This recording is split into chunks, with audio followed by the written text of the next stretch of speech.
Se você se conformou em ler apenas uma vez, todas as perguntas serão para você nesta manhã. Irmãos, nós precisamos nos esmerar para adquirirmos o conhecimento. Aprove a Deus se revelar a nós, e deixou a sua palavra revelada, escrita nas Escrituras, redigidas nas Escrituras, para que nós pudéssemos conhecê-lo. E ainda assim, nós temos dificuldade de conhecer aquilo que Ele revelou, porque essa é a nossa natureza pós-queda. Nossa mente não coopera, nosso ânimo não coopera, a nossa disposição muito menos, não é? Eu sei que eu preciso, mas não estou nem um pouco afim. Não é assim que a gente é? Nós somos assim, eu também sou assim. Então a gente precisa impor sobre nós precisamos impor sobre nós uma vontade consciente de adquirir o conhecimento de Deus, que não é simples, porque não é natural, é espiritual. O homem carnal vai se degladiar com o homem espiritual. É isso que significa esse texto, esse princípio, essa guerra, essa batalha espiritual constante que todos nós vivemos em nós mesmos. Então, capítulo 13, deixe aí a sua revista aberta nesse capítulo. Nós temos aí um salmo que é o texto base da aula de hoje. Qual é o salmo? Salmo 11. Esse é o texto base, mas temos os textos auxiliares. Nós temos aí a sugestão de leitura, de vários textos bíblicos para nos auxiliar no decorrer da lição. Eu espero que tenhamos lido todos esses textos. Essa é minha expectativa. Que todos os alunos aqui realmente sejam homens e mulheres que busquem essa perfeição através da palavra de Deus. Ou seja, o meu papel durante a semana é ler, reler, buscar o conhecimento e agora interagir através desse conhecimento. Ou seja, tudo que nós vamos dialogar aqui nesta manhã está centrado e deve estar centrado naquilo que Deus revelou para nós, nesse estudo do capítulo 13. Então, Salmo 11, abra sua Bíblia. Vamos fazer a leitura deste belíssimo salmo. Antes de lermos o Salmo 11, e eu me entusiasmar aqui, nós vamos orar, Não, daqui a pouco a gente está lá no final da aula e não oramos ainda. Vamos orar? Peça ao autor das Escrituras, o Espírito Santo, que ilumine o seu entendimento. O mesmo que inspirou esses homens de Deus para escrever, para redigir e para deixar a nós essa palavra revelada, é aquele que vai te iluminar hoje para que nós possamos compreender a vontade do Senhor. Ore ao Senhor, peça, Deus, em nome de Jesus, que Teu Espírito Santo ilumine a minha mente, que Teu Espírito Santo me tire da acomodação, da passividade, da indolência, mas me dê uma mente ativa, uma mente de Cristo, uma mente que anseia pela Tua palavra. Ore ao Senhor.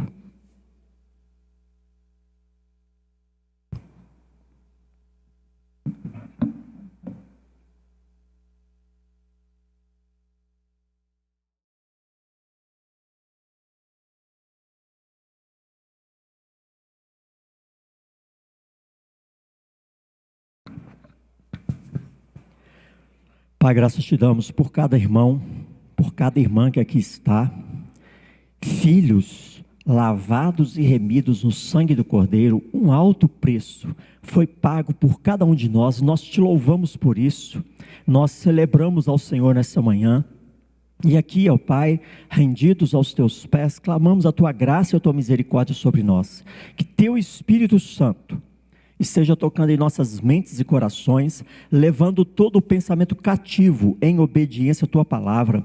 Ilumina a nossa mente para que possamos compreender um pouco mais da revelação do Senhor, que ninguém saia daqui da mesma forma que entrou, que saiamos daqui conscientes da Tua proposta, do Teu projeto para as nossas vidas, conscientes do que o príncipe deste século está fazendo ao nosso redor, com o propósito de minar a fé, com o propósito de derrubar valores e princípios estabelecidos pelo Senhor desde o Éden. Que o Senhor esteja iluminando a nossa mente, para que ninguém aqui saia conformado com o mundo, mas que saiamos aqui todos conformados, renovados pela Tua palavra. Assim oramos e nos colocamos na total dispensação do Teu Espírito Santo, em nome de Jesus. Amém? Amém? Participação é isso, irmãos. O irmão aqui da frente fala amém, e o irmão daí do banco responde amém. Nós precisamos aprender esses princípios de interação, não é? É o princípio básico do diálogo. Eu falo assim: Ivan, bom dia. Ele responde bom dia, não me deixa no vácuo. A gente tem que, com o liturgista, com o pregador é a mesma coisa. A gente responde. Isso é um culto participativo, uma escola participativa, um momento de interação. Então vamos ficar atentos sobre essas coisinhas simples, que faz parte até do dia a dia. Ninguém conversa com outra pessoa e deixa a pessoa fala e fica assim, indiferente assim. Estou nem te ouvindo. Tranquilo? Antes de lermos o Salmo 11, qual é o contexto por trás desse Salmo 11? O irmão, bem alto, pode compartilhar conosco, a partir do estudo que nós lemos no capítulo 13, qual é o contexto, era a situação do salmista, quando esse Salmo 11 foi redigido e deixado para a posteridade, para o nosso ensino. Qual era a situação que o salmista estava vivendo, qual era o contexto ao seu redor.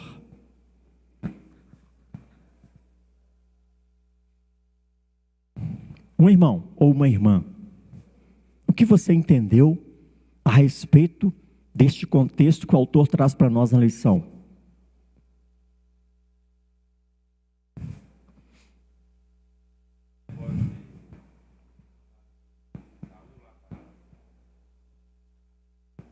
Muito bem, meu querido, o que mais? Qual era o interesse de Saul em relação a Davi? Fazer carinho nele? Não é, matar. Esse era o contexto, era um contexto de perseguição. Não era qualquer pessoa que estava perseguindo Davi, era simplesmente o rei que estava perseguindo Davi com o propósito de matá-lo, capturar e matar. Não tinha aquela história de vivo ou morto, não era morto ou morto. Esse era o contexto no qual Davi vem a redigir, escrever e deixar esse salmo para nossa orientação. E meus queridos, lembre-se disso. Em todos os cursos que você passar pela Escola Bíblica Dominical da IPE, o nosso propósito é provocar essa interação para que você desenvolva o seu raciocínio bíblico. Não é? Eu preciso ler e assimilar. E como é que a gente faz isso? Lendo e compartilhando. Quando a gente compartilha, a gente aprende muito mais do que quando a gente só ouve. Então, a escola bíblica é esse bate-papo. Não é uma coisa como o culto. Eu estou pregando, os irmãos assim, oh, que lindo, mas não participa. Precisa ter a interação para que você seja também, né, edificado. Isso é edificação mútua. É a mutualidade, né, que Deus estabeleceu em sua igreja. E por que isso é importante? Por que eu gosto sempre de frisar isso? Sabe por quê? Quem inspirou as Escrituras? Quem habita em você? Ele pode te usar para me abençoar grandemente. Ele pode te usar para abençoar essa pessoa que está ao seu lado grandemente. Para isso, eu preciso me colocar na dispensação dele. Me use. E como é que a gente faz isso? Participando, interagindo. Ficar quietinho, eu não vou exercitar os dons que ele me deu, os talentos que ele me deu. De repente, uma coisa que você fale aqui, por mais que você pense que é simples, vai iluminar o entendimento de outra pessoa que tinha dúvida. Já te aconteceu isso alguma vez? O irmão fala alguma coisa, ó, entendi assim, assado, aí você fala, não, deu um clique, compreendi. E às vezes o pregador, o facilitador está aqui falando, você não entendeu nada ainda. Aí o irmão partilha e você entende. É assim a interação do Espírito Santo entre nós. A mesma pessoa que inspirou é a que habita nos santos, para o nosso ensino, para a nossa interação. E é o mesmo que distribui os dons. Incrível isso, né? Então não anule a ação do Espírito Santo na sua vida. Essa é a lição. Em Cristo, nós podemos fazer muito mais do que nós pensamos. Amém? Impactou aí? Despertou? Eu preciso ter essa consciência. Quem eu sou? Eu sou esse instrumento de Deus. Isso é uma consciência que todos nós precisamos ter. Eu preciso me apropriar disso. Porque Deus estabeleceu assim. Para que o homem de Deus, ou a mulher de Deus, seja perfeito e perfeitamente habilitado para quê? Toda boa obra. Não é só bonito não. É a verdade revelada nas Escrituras. Esse é o propósito de Deus para as nossas vidas. Por isso nós estamos aqui. Amém? Vamos ler esse belíssimo salmo e aprender um pouco mais com ele? Salmo 11. O irmão do meio aí, por favor, leia em voz audível. E nós vamos acompanhar.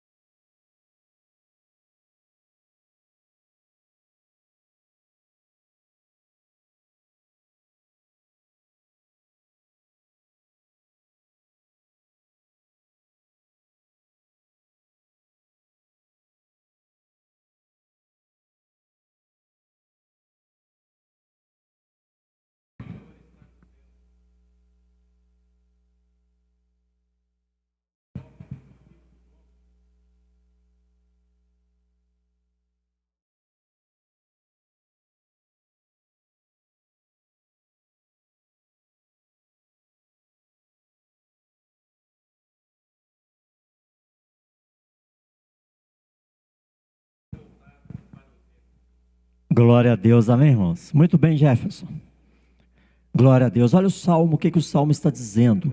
Qual é o versículo central deste salmo 11? Destacado pelo autor da lição. Qual é o versículo central e tema central desta aula de hoje?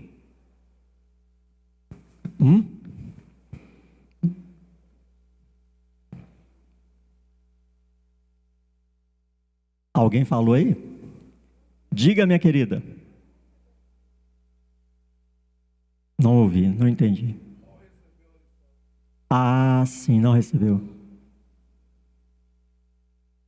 Mas aí, irmãos, os irmãos que estão com revista, que receberam a lição, qual é o tema central deste Salmo 11? À luz do nosso estudo de hoje, no capítulo 13, a ausência de fundamentos. Por que não abrir mão da fé em Cristo? Qual é o versículo central? Muito bem, o versículo 3. Olha aí na sua Bíblia o versículo 3. E pensa comigo se isso aí não faz todo sentido. Versículo 3, vamos ler todos juntos? Ora, destruídos os fundamentos, que poderá fazer o justo? Ora, destruídos os fundamentos, que poderá fazer o justo? Esse versículo 3, o que ele desperta na sua consciência, na sua mente? Ora, destruídos os fundamentos, que poderá fazer o justo? O que significa? Qual é a implicação deste versículo na época de Davi, contexto histórico, mas para nós hoje, contexto atual? Eu preciso ler a Bíblia e entender o que se passava naquela época, mas aplicar para hoje. Ora, destruídos os fundamentos, que poderá fazer o justo? Qual era o fundamento o contexto histórico quando esse salmo foi deixado para nós? O rei, aquele que detinha toda a autoridade humana sobre o povo de Deus, estava perseguindo Davi, não para capturar, mas para matá-lo. E aí ele coloca esse verso, é colocado esse verso: ora, destruindo os fundamentos, que poderá fazer o justo? Qual é a implicação desse versículo naquela época e nos dias de hoje? Que é o tema central da nossa lição, a ausência de fundamentos. Por que não abrir mão da fé em Cristo? Nós estamos vivendo esse contexto hoje. E aí, alguém pode partilhar o que entendeu da implicação desse versículo para os dias de hoje? Um de cada vez. Fala assim, nunca mais quero participar de aula com o pastor Milton, né? Força mesmo, né? Me põe para trabalhar. Ele que tem que trabalhar, eu que estou trabalhando aqui. Tem muita gente que pensa assim, né? É lamentável, né, meus queridos? Mas e aí? Aqui eu sou tão servo quanto você, eu sou tão ministro quanto você. Diga, Pri.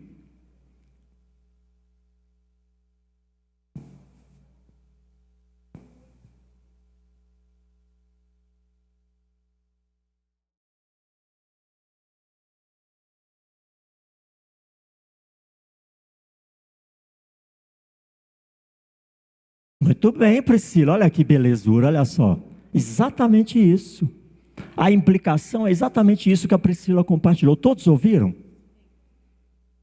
Por isso que é bom ficar mais próximo. Eu que tenho perda auditiva, consegui ouvir. Por isso que é bom ficar mais próximo, para a gente ouvir. Porque todos aqui, irmãos, são ministros de Cristo. Se você pensa que é só o facilitador, que é professor, que tem dom, que é ministro, você está enganado. Você é um ministro de Cristo. Olha que exposição belíssima e profunda que a Priscila fez para os dias de hoje. E é isso que a gente tem que fazer. Quando você lê a Bíblia, você precisa entender qual é a implicação disso para hoje. Nós nem temos rei aqui no Brasil, mas nós temos prefeito, governador, deputados, vereadores, presidente. O que mais que a gente tem? Um monte de coisa assim, né? Que governa sobre nós. Então, como isso se aplica hoje? É como a Priscila compartilhou. Nós sofremos uma perseguição velada e com a ausência dos fundamentos. Quais fundamentos? Os fundamentos estabelecidos por Deus desde a criação. Com a erosão desses fundamentos, o que poderá fazer o justo? Se ninguém tem medo de nada, ninguém presta contas a ninguém, porque eu é que mando. Era assim que Saul pensava. O rei aqui sou eu, vou caçar Davi e vou acabar com ele. Diga, meu querido.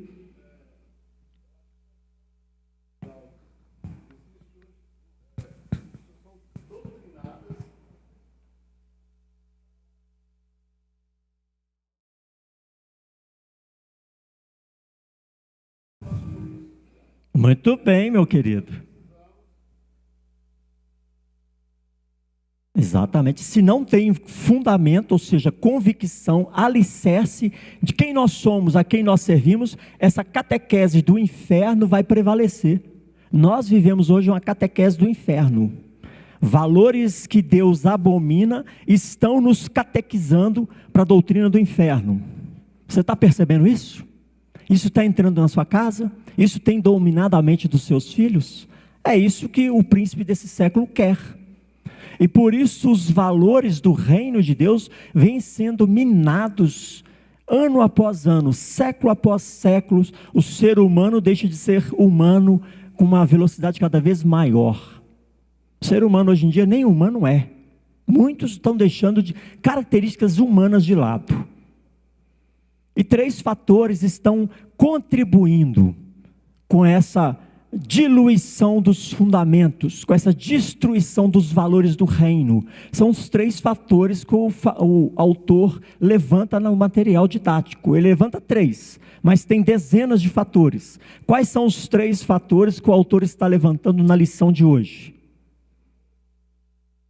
Quais são os 3 fatores que ele levanta aí como fatores que estão colaborando com essa diluição, com a destruição dos fundamentos?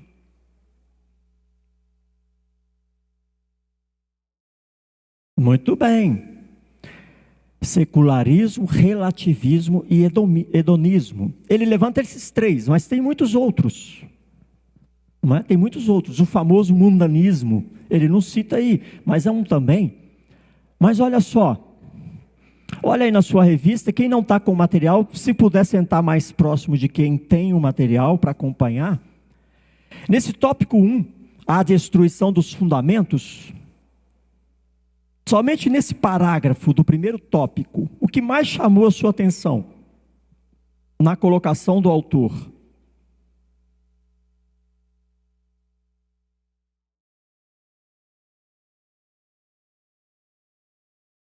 Pode repetir, minha filha?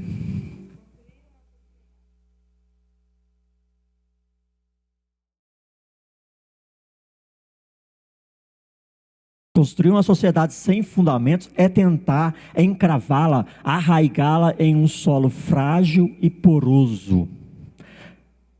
Ele usa uma palavra assim que me chamou a atenção. Diz assim, olha só, no meio do parágrafo: esses alicerces vêm se erodindo lentamente.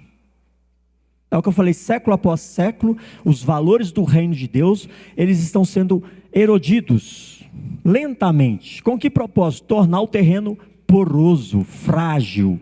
Nenhuma estrutura vai ser suportada nesse alicerce. O que quer dizer isso?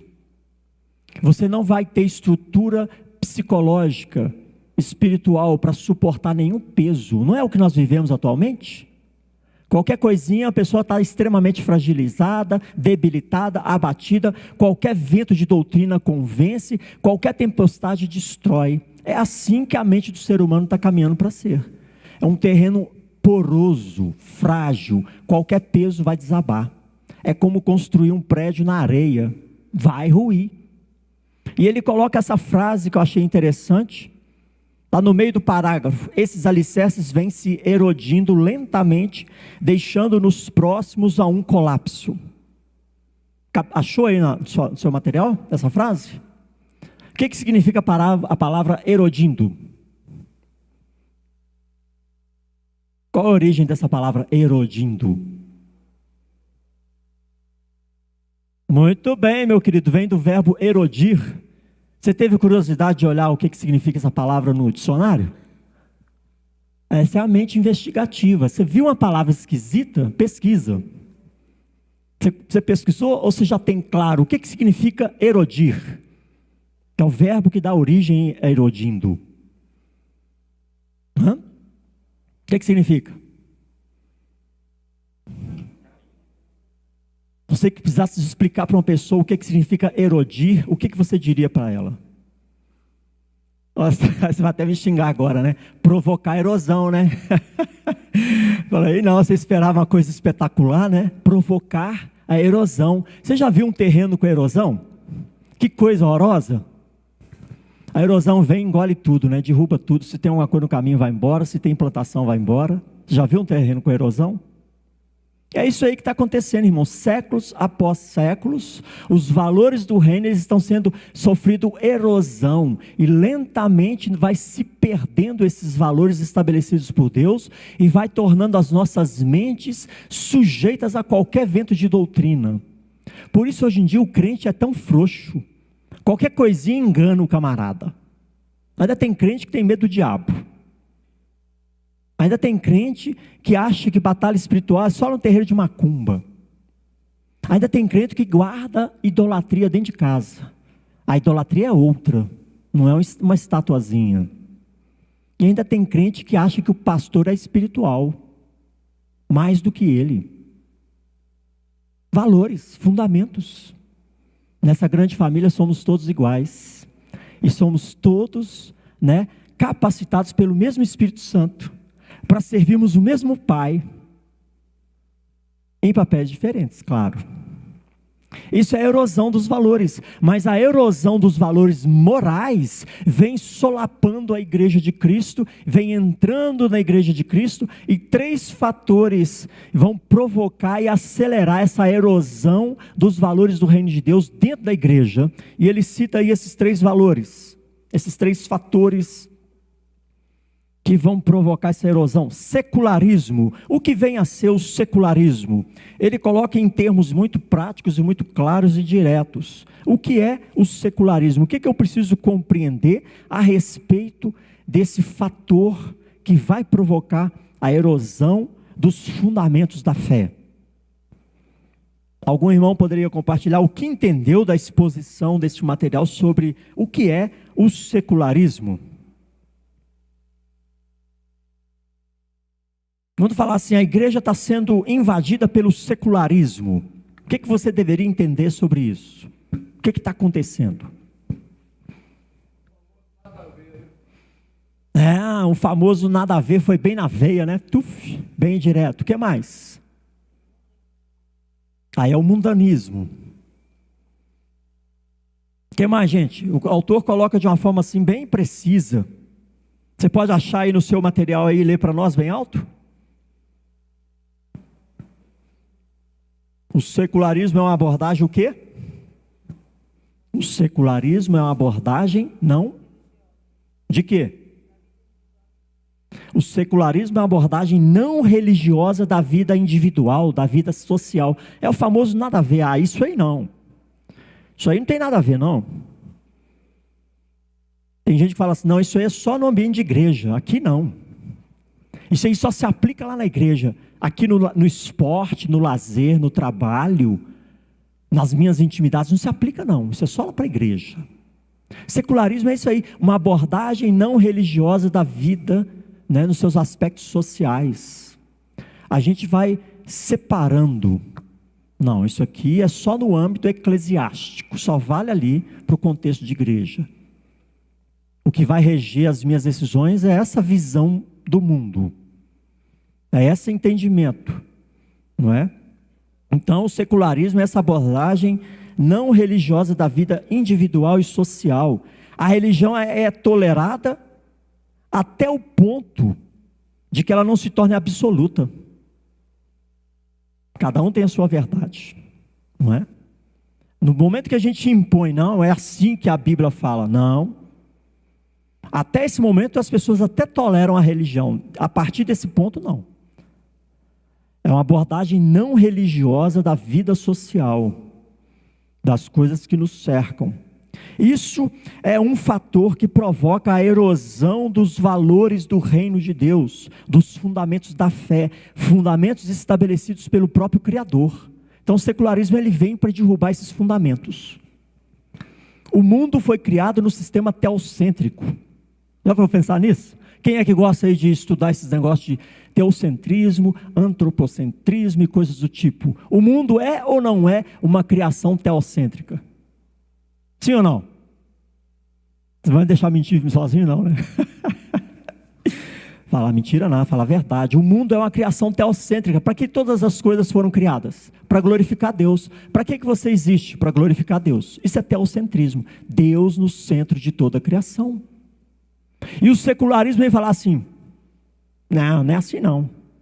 Isso aí é só lá para dentro da igreja. Aqui fora você pode viver desse jeito aqui. Porque Deus não é o centro.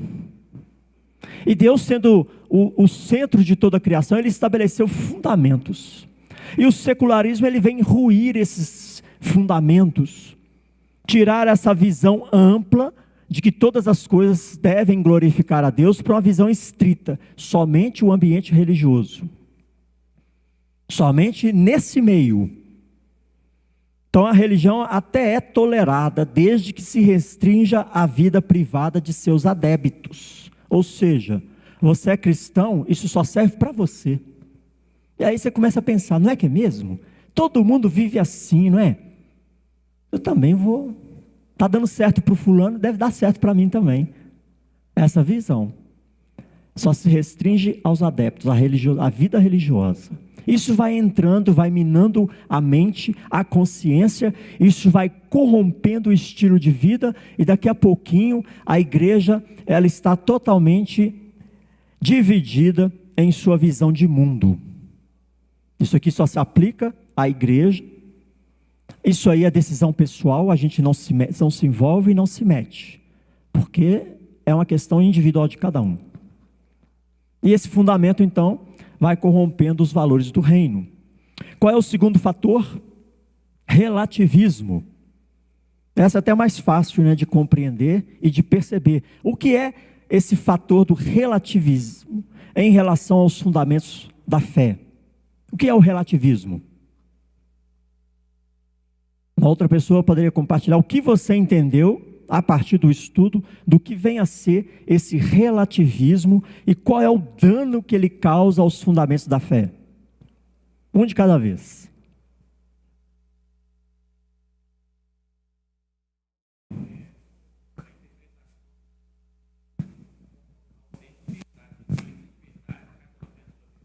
Muito bem, Jefferson.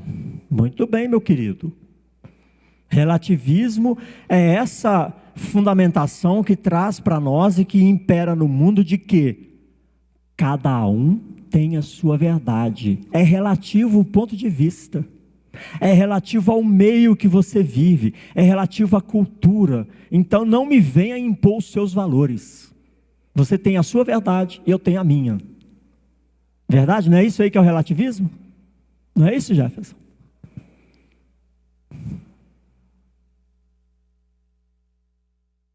E qual é o risco disso para o povo de Deus? Ora, destruídos os fundamentos, que poderá fazer o justo? Lembra do versículo central. Qual é o risco que o relativismo provoca para o povo de Deus? Causa para o povo de Deus. Divisão. O que mais? Qual é o que traz o relativismo de dano para a nossa caminhada, para a nossa jornada terrena? Lembrando que o mundo foi criado por Deus e o mundo deveria glorificar a Deus. Com essa perspectiva em vista, qual é o dano que o relativismo causa a todos nós? A dúvida. Muito bem, Raquel, dúvida. Se cada um tem a sua verdade, então Jesus é Deus para você, mas não é Deus para mim. A Bíblia é a verdade de Deus para você, mas não é para mim. Isso vai gerar, exatamente, vai dificultar o avanço do reino de Deus. Isso vai gerar entre nós dúvida. Isso vai fazer ruir entre nós aquele fundamento da obediência. Você vê assim, eu não vejo assim. Fala. Muito bem, Wesley. Deus deixa de ser o centro e nossa percepção de vida se torna o centro, porque é relativo à minha percepção, é relativo à percepção de cada um. Essa é a ideia do relativismo. Cada um tem a sua verdade, e não me venha falar da sua, não é?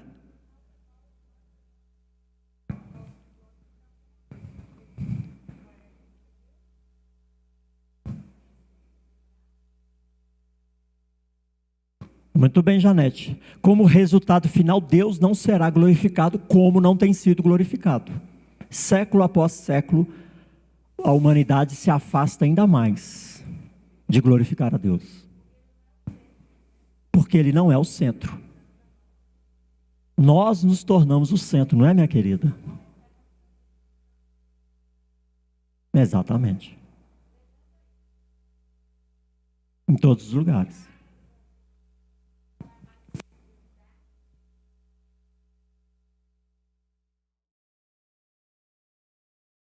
Muito bem, destroça toda a família.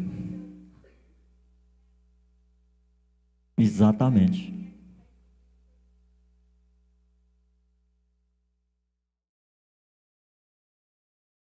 Muito bem colocado, irmã. Olha só, isso no ambiente de família, que é um ambiente menor, a gente já vê o dano do relativismo dentro da família. Pode falar, minha querida.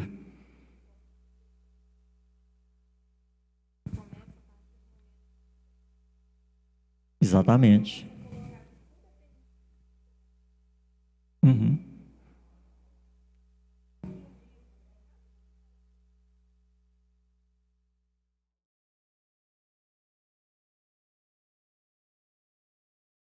Exatamente. Essa percepção relativista das coisas vai diluir esses fundamentos e tudo nos será permissível, porque cada um tem a sua verdade. É, e estamos em paz, não é? Thaís?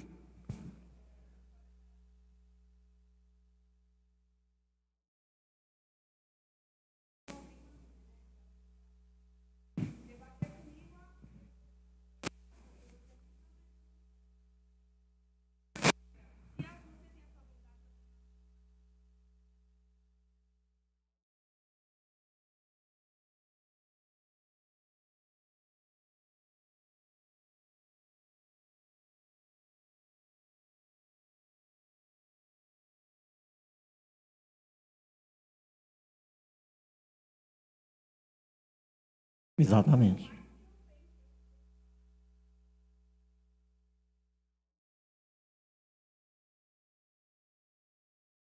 Verdade. Nunca vai haver harmonia e nunca vai haver um centro. O ponto central do relativismo é: não há uma verdade absoluta, não há absolutos. Porque tudo é relativo à época, é relativo à cultura, é relativo à idade, é relativo ao gênero, é relativo a isso, é relativo àquilo outro, pronto. Não há absolutos.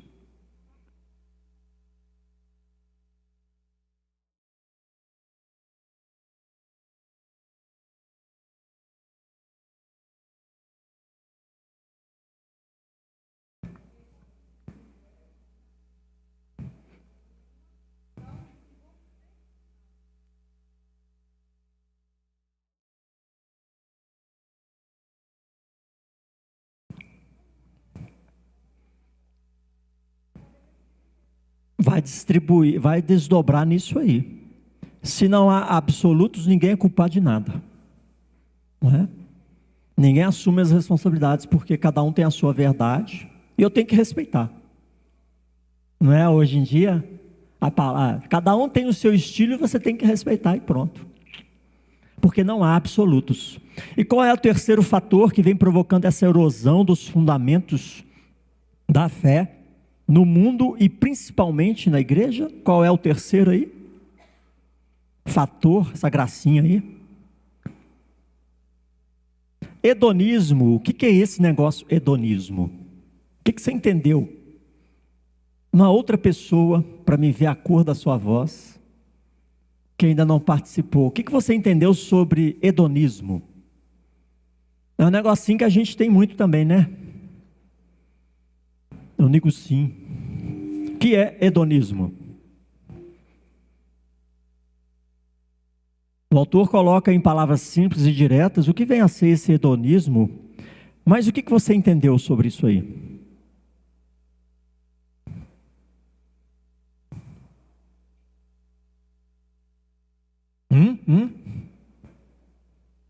Vamos lá que o tempo está passando, hein?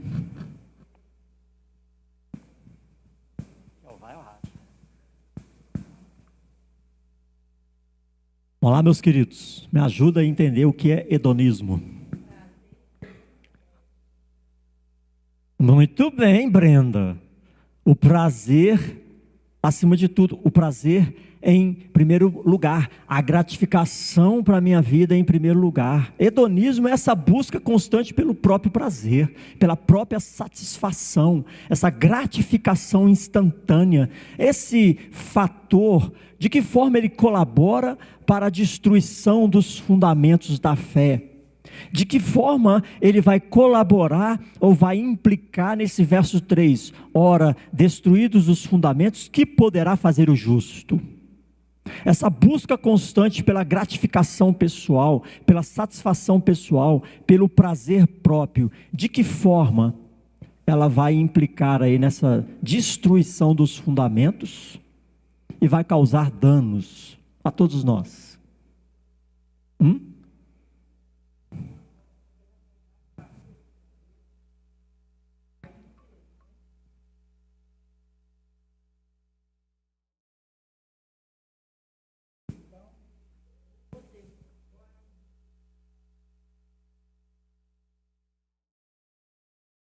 Muito bem, Gideone, olha que bênção. Está vendo os valores aí se revelando na sala de aula? É exatamente isso, irmãos. O problema do hedonismo, essa busca de gratificação pessoal, ou seja, vai contra o ensino da palavra. Enquanto a palavra fala assim, lá em Gênesis, Deus falando para o bendito nosso, né? O bendito lá. O seu desejo será contra ti, mas cabe a ti fazer o que com o desejo?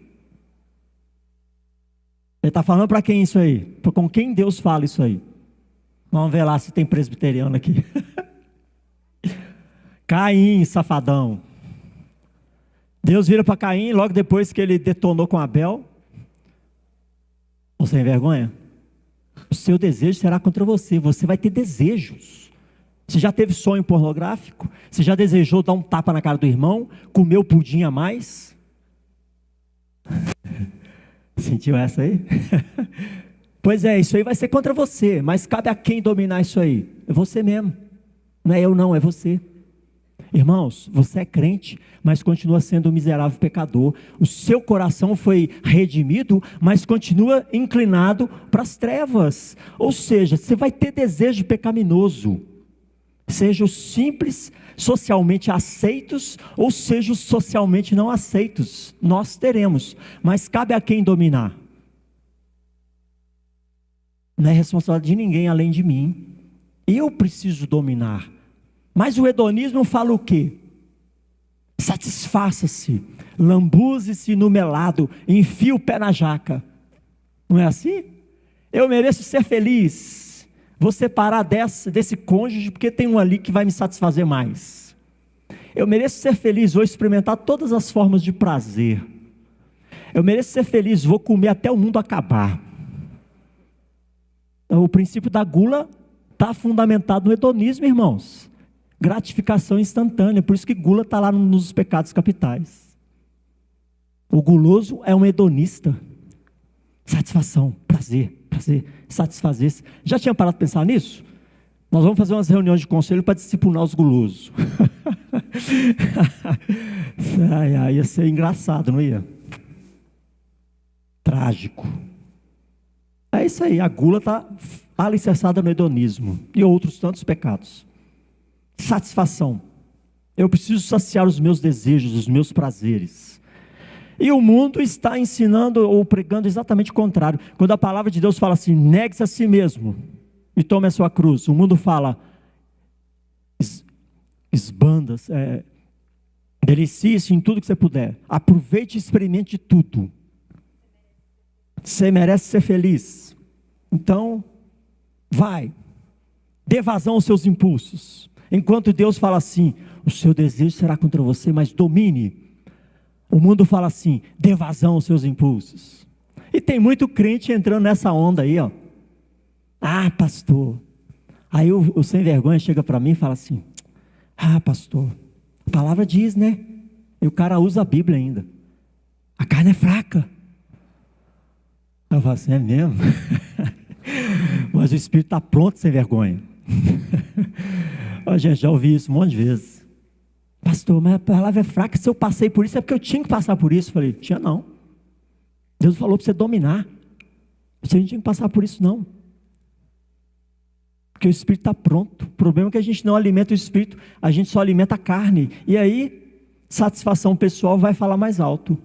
Eu preciso dessa gratificação. Esse é o princípio do hedonismo, é um dos fatores que vai corroer os fundamentos, e não havendo fundamentos, que poderá fazer o justo? Nós vamos ficar cada vez mais isolados e sozinhos nessa caminhada para a glória de Deus. Nos últimos dias, até se possível, os eleitos serão enganados. Você acha que está isso à toa na Bíblia? Está lá de bobeira? É o que nós estamos vivendo. Os fundamentos estão sendo destruídos, minados. Ele cita aí 3 fatores, né, que vão promover essa destruição dos fundamentos: o secularismo, o relativismo e o hedonismo. E eu e você, nós precisamos perceber isso ao nosso redor, e mais do que isso, perceber isso dentro de nós mesmos.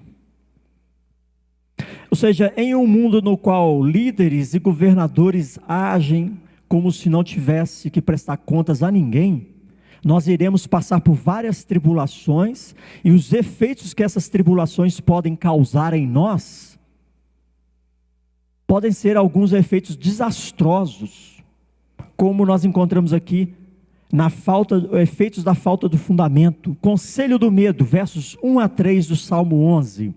Olha aí o Salmo 11. Versos 1 a 3, o conselho do medo.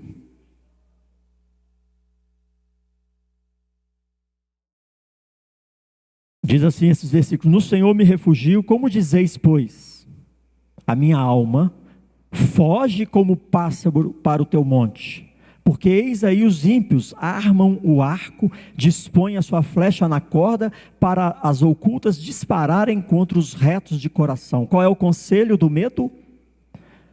Foge como pássaro para o teu monte. Por que você deve fugir? Porque os ímpios estão armando o arco, dispondo as flechas na corda, para as ocultas dispararem contra quem? para as ocultas dispararem contra os retos, para as ocultas aprovarem leis abomináveis do Senhor lá na Assembleia, para as ocultas tramarem projetos para perverter a mente das crianças nas escolas.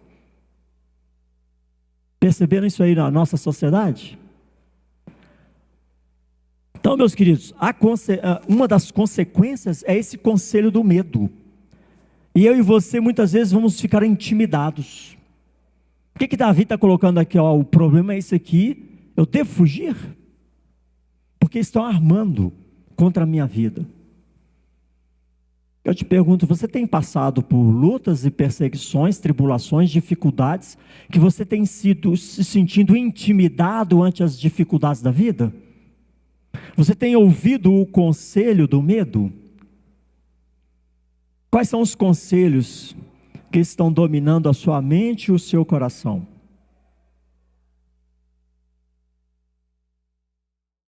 Então nós precisamos refletir sobre isso.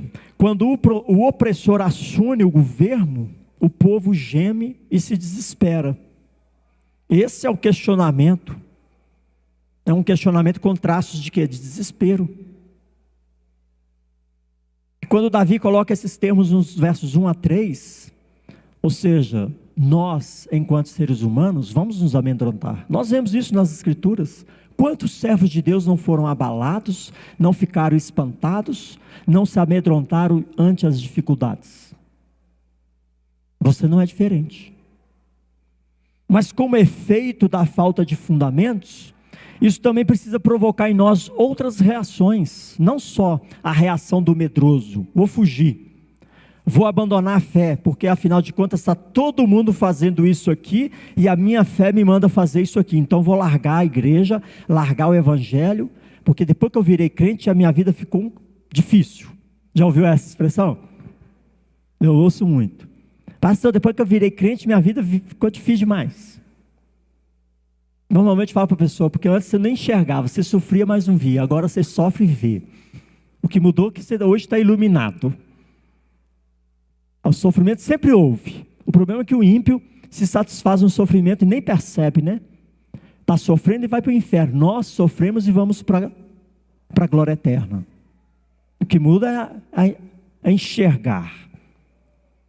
Mas, irmãos, esse efeito precisa provocar em nós, esses fatores ao nosso redor, precisa provocar em nós uma reação diferente, a mesma reação que Davi propõe a partir do verso 4.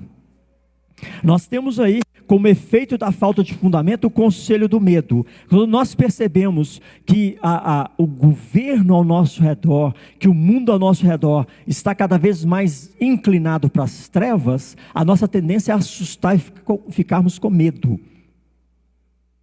Porque afinal de contas, como é que eu vou viver num mundo desse?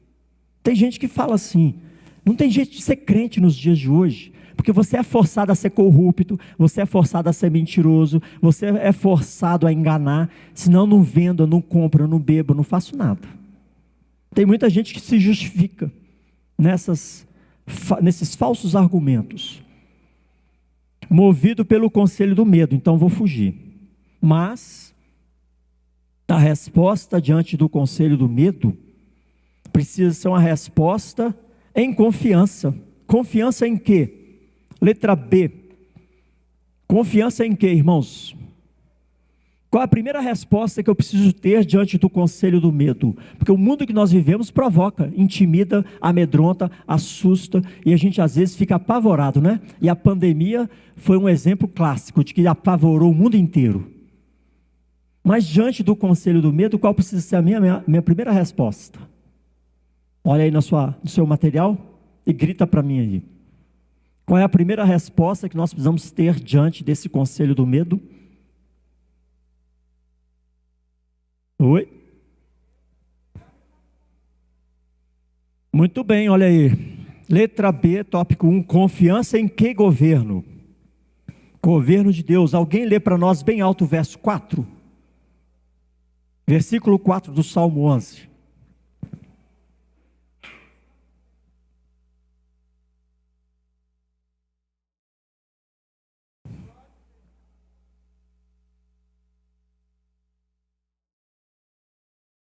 Muito bem, minha querida. A primeira resposta que nós precisamos dar diante do conselho do medo é uma resposta de confiança em quem?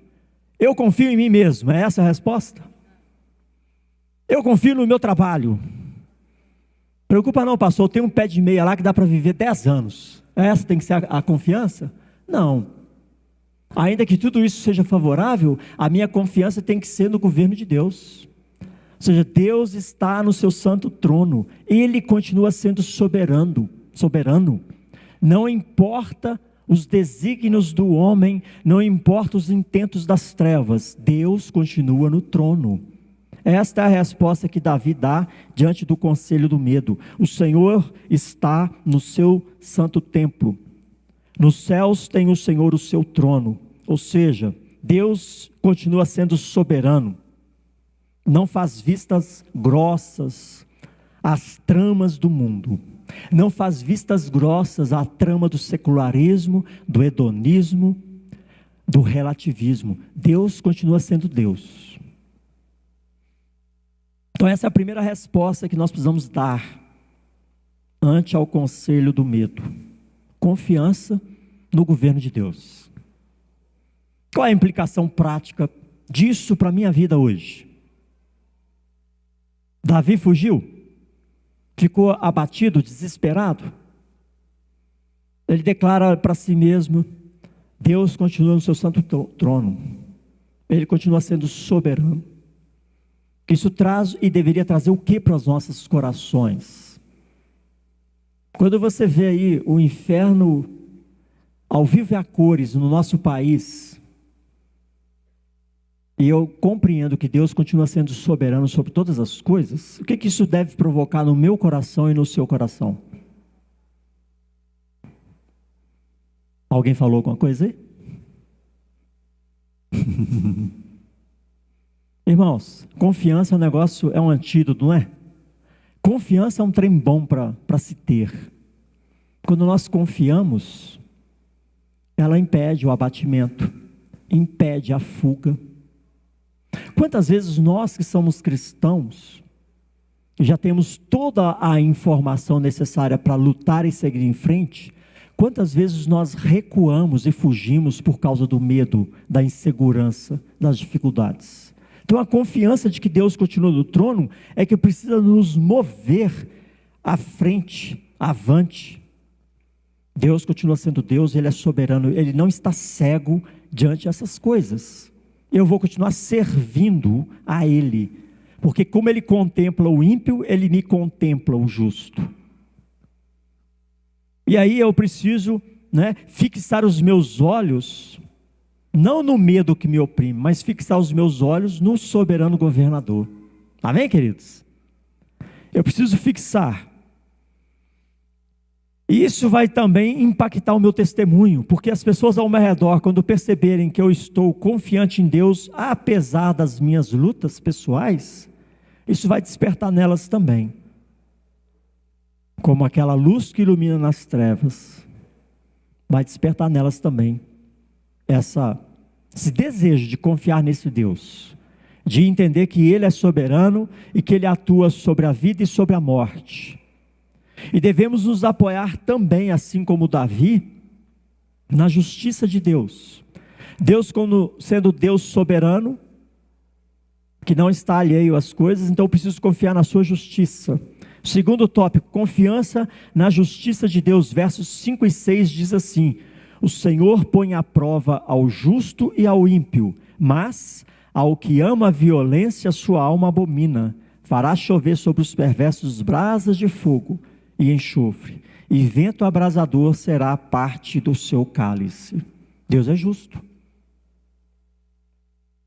Nada passa encoberto diante dos olhos do Senhor. Não existe impunidade para a justiça divina. A dos homens sim, a de Deus não. E diante disso eu preciso confiar no seu governo, e eu preciso confiar na sua justiça, e eu preciso aguardar nele. Olha o que o autor coloca aí no seu material, olha a sua revista. 3 fatores que serão levados ou lançados da parte de Deus, esse Deus justiceiro, Quais são as três figuras que o autor usa nas Escrituras para revelar aí a severidade da justiça de Deus? Três afirmações que revelam a severidade da justiça de Deus contra a impiedade. Olha aí na sua Bíblia.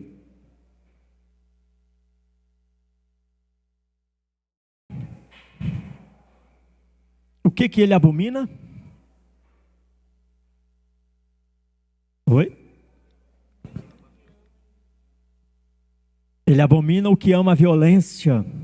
A sua alma o abomina. Deus vê os ímpios, os que amam a violência, e os odeia. Isso é uma afirmação severa, sim ou não?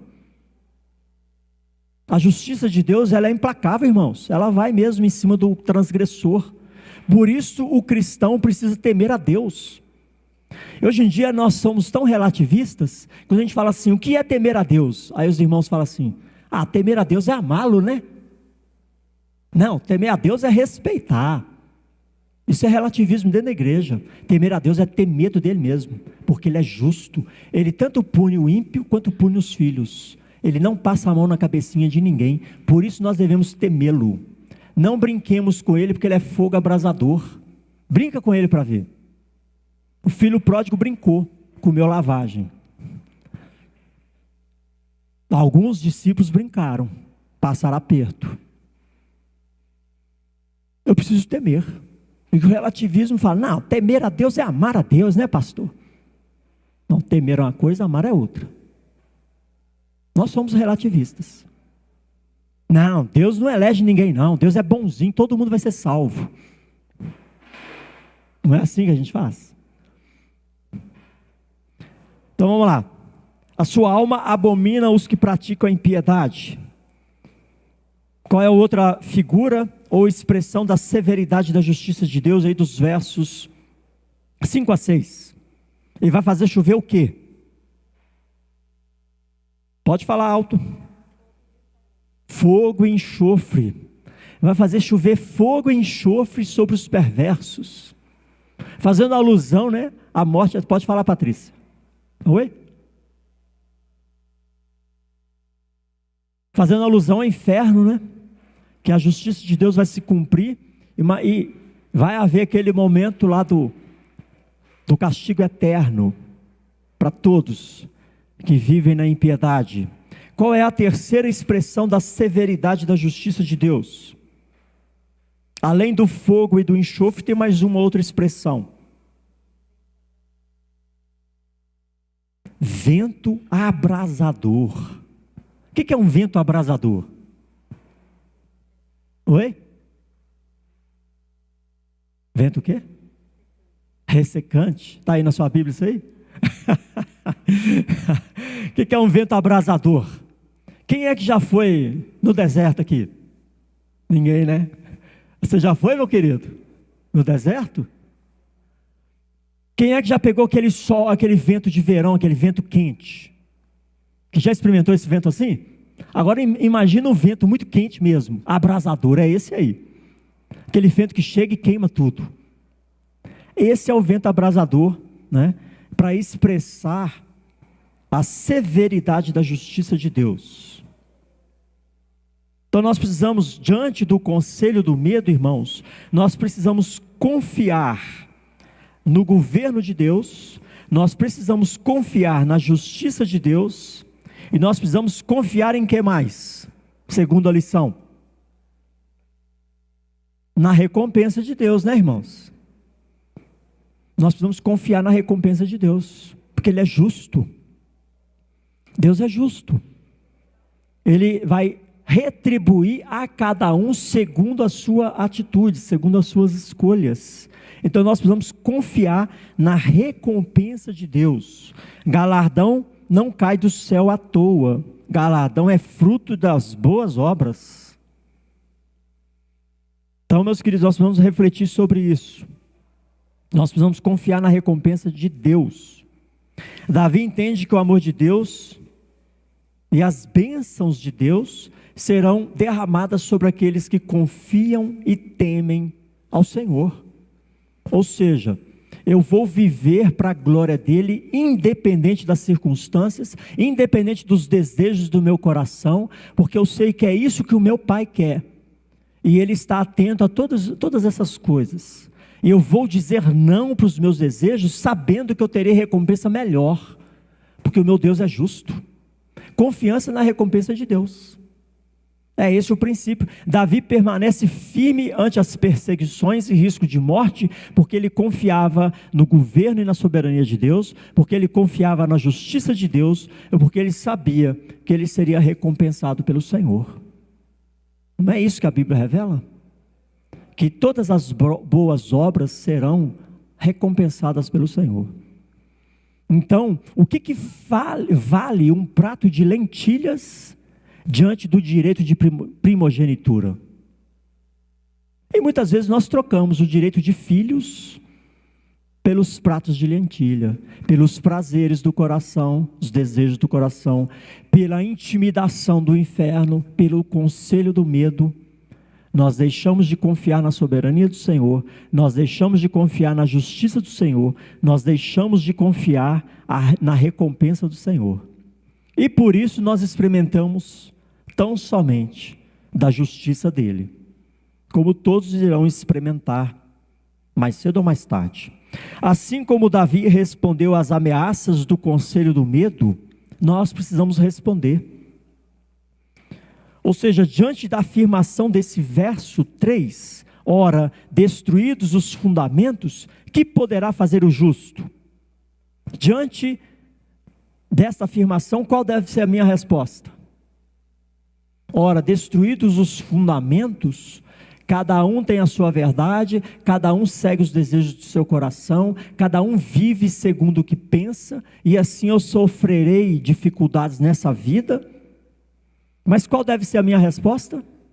Confiar na soberania de Deus, confiar na justiça de Deus, confiar na recompensa de Deus. E assim eu vou continuar caminhando para a glória do meu Deus, haja o que houver, independente das circunstâncias.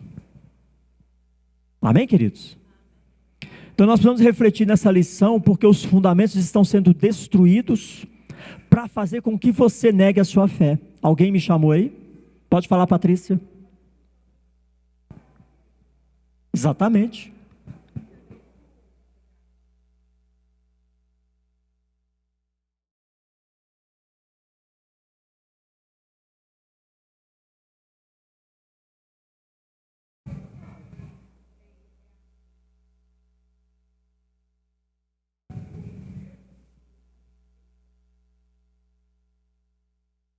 Exatamente, Patrícia. Essa atitude, essa resposta de Davi diante do conselho do medo, nada mais é do que posicionamento. Ele confiou na soberania de Deus, confiou na justiça de Deus, confiou na recompensa de Deus e se posicionou. Não vou fugir, vou permanecer firme. Está no Senhor. E isso é o que eu preciso nos dias de hoje. Os dias são maus, quanto mais se aproxima a volta de Cristo, piores ficarão as coisas. Eu não posso ficar de bobeira nesse cenário. Eu preciso responder diante disso aí. Não é? Como nos posicionar em relação a essa sociedade que nos cerca e que promove cada vez mais a destruição dos fundamentos e valores estabelecidos por Deus? Nos posicionarmos confiando no Senhor, permanecendo no Senhor, aguardando no Senhor, testemunhando a respeito do Senhor e do seu reino. Ou seja, nós precisamos sinalizar com toda a intensidade que nos for possível os valores do reino de Deus. Você é esse farol que sinaliza os valores do reino de Cristo aqui na terra. Eu preciso me posicionar. Se eu ceder aos conselhos do medo, o meu farol vai se apagar. Eu preciso ser luz nas trevas, sal na carne que apodrece. Essa é a aplicação da lição. Pode falar, Patrícia. Isso é uma das coisinhas, né? Mesmo que você seja chamado de fanático, de ignorante, mesmo que você seja excluído do meio social, mesmo que você seja excluído de sua família, você já foi assim? Já passou por isso? Família reúne, mas não te chama porque você é o chato, né? Isso é excluído. Ou mesmo que você seja diretamente perseguido, permaneça firme. Sinalize como um farol os valores do reino de Deus. Porque Deus continua sendo soberano, Deus continua sendo justo e Ele vai recompensar cada um segundo as suas obras. Amém, queridos? Mais algum comentário? Nós falamos assim, graças a Deus. O pastor vai parar de fazer pergunta. Ai, ai. Fala, Janete.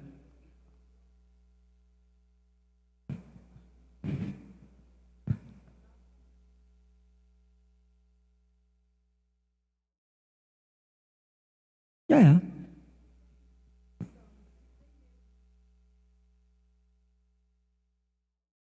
Muito bem, Janete. Todos ouviram?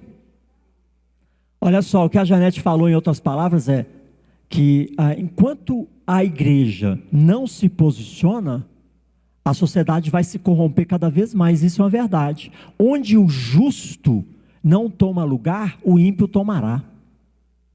Quando nós nos recolhemos, as trevas vão avançar, porque nós não sinalizamos os valores do reino, nós não iluminamos a luz de Cristo, e aí as trevas vão tomar conta dos corações, e se bobear do coração da sua família, porque a gente fica recuado, amedrontado, intimidado, assustado, apavorado.